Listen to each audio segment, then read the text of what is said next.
Sebelum menonton, jangan lupa like, subscribe, dan tekan tombol lonceng. Selamat menyaksikan.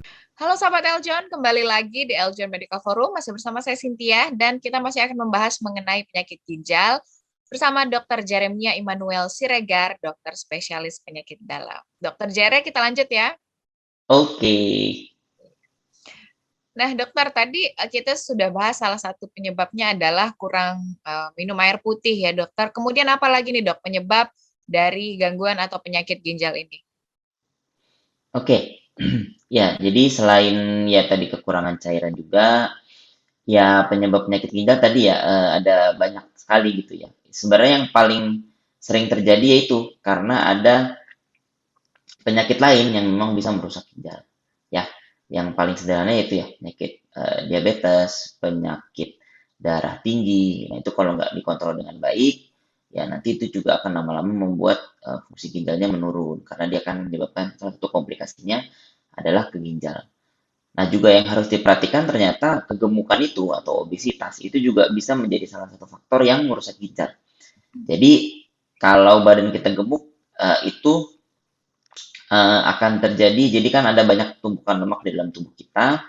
Nah, itu dari penelitian yang ada ya, itu bisa menyebabkan peradangan yang kronis, gitu ya. Karena lemak di dalam tubuh itu kan tidak baik di dalam tubuh, karena metabolisme terganggu, jadi akan ada banyak kita bilangnya ya reaktif oksigen, maksudnya apa namanya oksidatif stres yang banyak di dalam tubuh, sehingga salah satunya juga dia akan bisa merusak ginjal. Nah, selanjutnya juga adalah obat-obatan. Jadi jangan sembarangan minum obat karena kalau kita minum obat nggak pakai resep dokter, nah itu yang paling sering adalah obat-obatan nyeri. Gitu ya kan kita sering tuh ya kalau kita merasa nyeri terus kita main beli obat di warung atau beli di apotik lah gitu ya. Misalnya kalau di kota. Nah itu kalau kita minum obatnya sembarangan tidak sesuai dengan resep dokter, ya obat-obatan tersebut juga bisa merusak ginjal. Apalagi kalau kita misalnya dengar dari teman gitu ya, ada minum jamu nih, jamunya bagus nih, bisa badan lebih seger gitu ya. Kan kita nggak tahu tuh komponen dalam jamu atau herbal tersebut seperti apa. Ya nanti bisa saja itu ada komponen yang bisa merusak ginjal. Jadi itu juga mesti diwaspadai.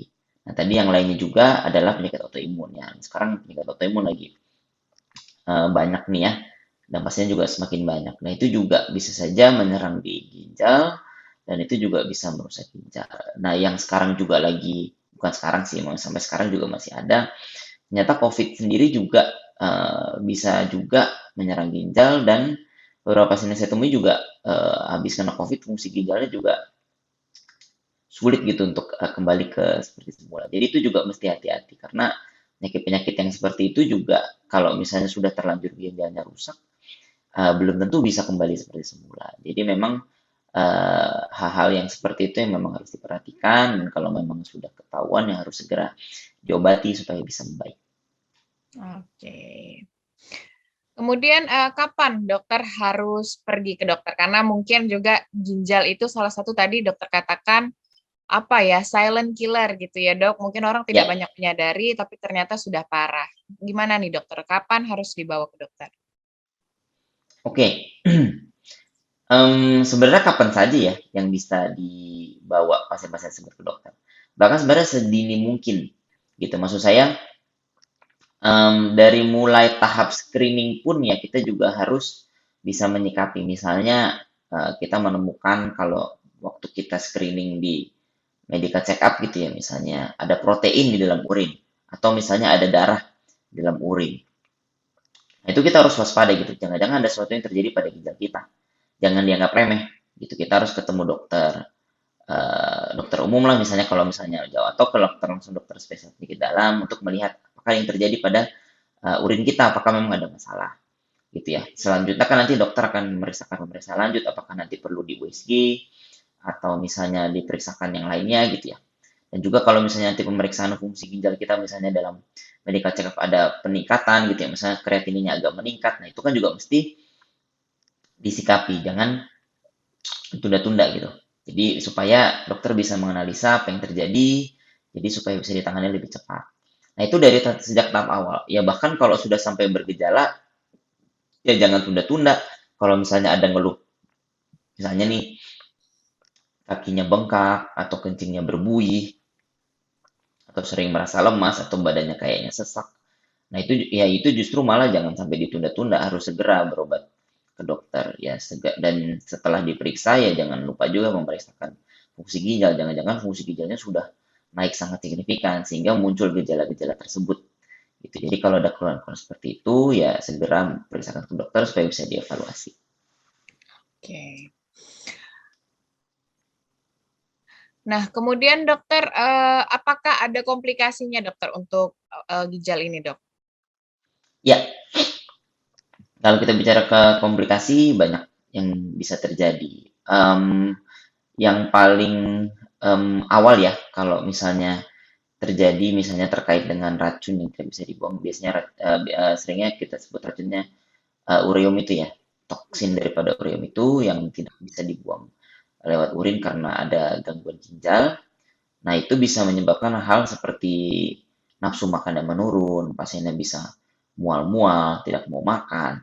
Kalau misalnya penumpukannya banyak, pasiennya juga bisa gatal-gatal gitu ya, karena dia bisa juga ada di kulit, jadi dia gatal-gatal.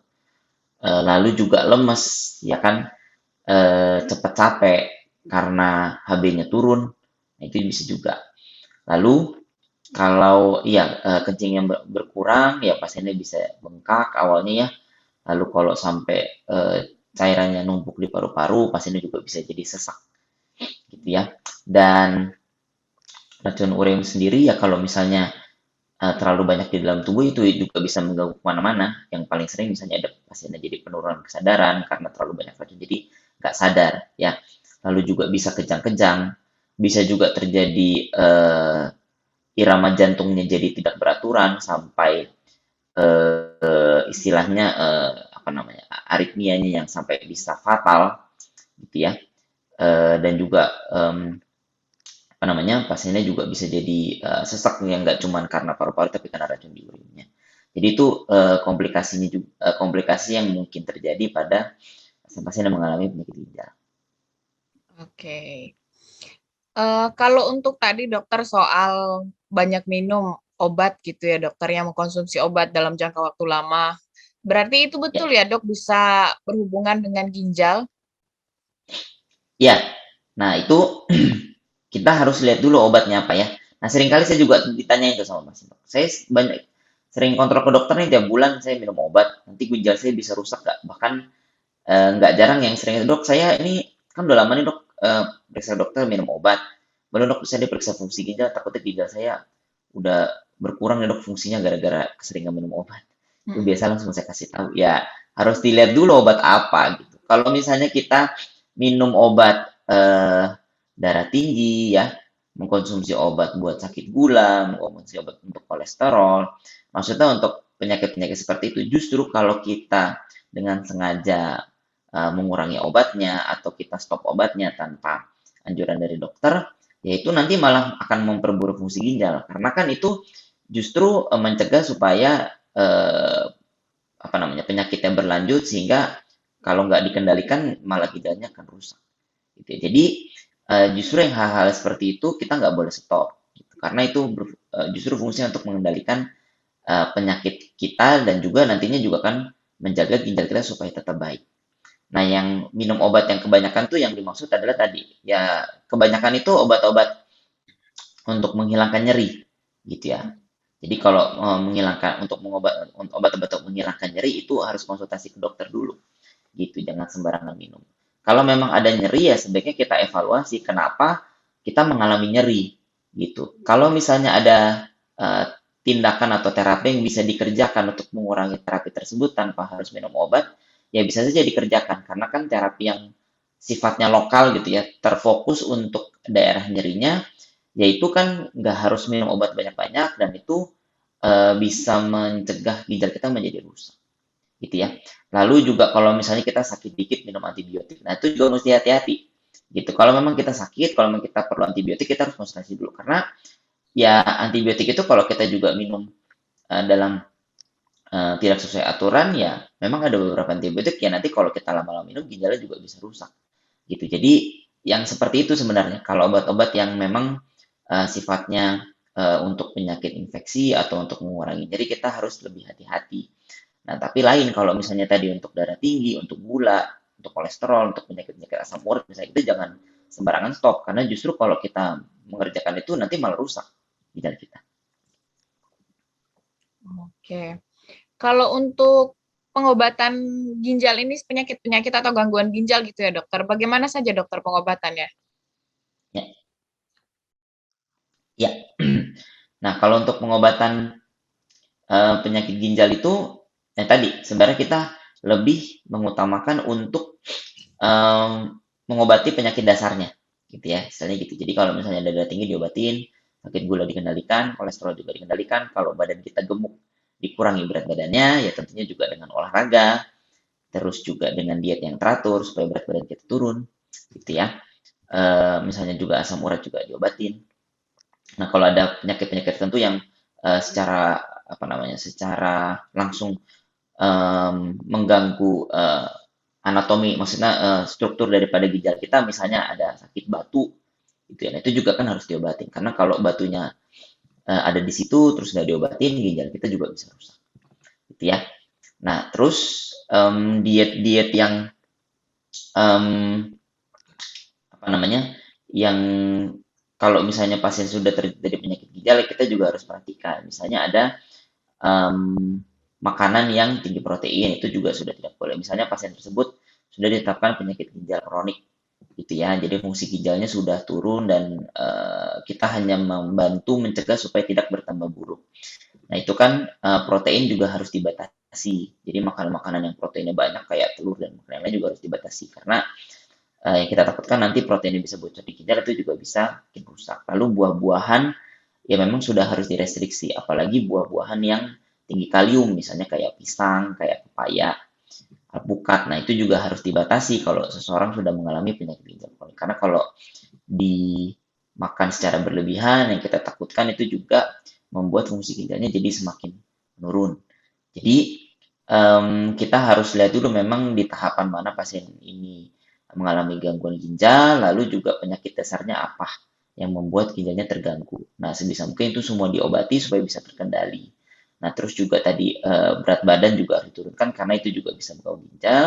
Ya, jadi modifikasi gaya hidup yang baik itu juga bisa membantu supaya ginjal tetap baik. Dan tentunya minum juga dalam jumlah yang cukup. Saya bilang dalam jumlah yang cukup ya, karena kalau kita minum terlalu banyak pun, kalau misalnya fungsi ginjal kita juga tidak memadai, atau misalnya jantung kita juga memadai, nanti terlalu banyak cairan yang menumpuk di badan kita juga jadi salah gitu. Kita juga bisa jadi sakit dan juga bisa jadi ada komplikasi yang lain. Jadi minum yang cukup, minum yang banyak itu juga cukup juga baik juga untuk menjaga ginjal kita tetap sehat, tapi juga jangan berlebihan. Kemudian Dokter Jeremia, ada juga yang kaitannya dengan ginjal itu operasi ya dok. Itu yang operasi itu seperti apa? Atau yang saya ketahui, apakah kaitannya dengan batu ginjal, kemudian harus dioperasi gitu ya dok? Gimana dok? Ya, ya tadi yang seperti saya sudah katakan. Kalau memang ada penyakit yang mengganggu struktur ginjal, itu juga harus diobati. Yang paling sering yaitu batu. Ya, batu ginjal itu kalau memang sudah menyumbat gitu ya sampai bikin ginjal bekak, itu nggak ada cerita, itu harus segera dioperasi gitu, karena kalau penyumbatan ginjalnya itu berlangsung terus menerus ya itu malah nanti fungsi ginjalnya makin lama makin menurun, atau mungkin yang bisa terjadi kalau misalnya ada penyumbatan yang lama sehingga menimbulkan infeksi yang tidak diobati, lama-lama ginjalnya juga bisa rusak.